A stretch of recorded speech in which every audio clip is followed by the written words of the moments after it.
Finding Holloway, I don't know why, it became quite difficult. So I took a long time casting him because he was so important and, had to be the equivalent of Numi in a funny kind of way, believing that there could be a couple, both on level of intelligence and that's got to be real.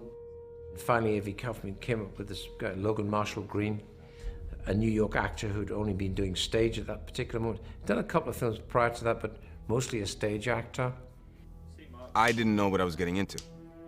I had auditioned with a scene in a Ridley Scott movie that was a science fiction. And so all I knew was that there was some interest in me, and there was a chance I was going to be offered this opportunity.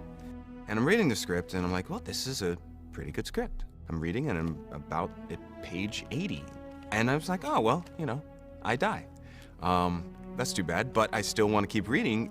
And then I get to about page 100, and I had to stop. I said, wait a minute. Did I just read that correctly? It was just a moment looking out over the Hudson where I realized I was in an alien movie. I met with him on a transatlantic Skype and liked what he had to say about it. Then he actually read on Skype. Then he was flown in to meet, and that was it.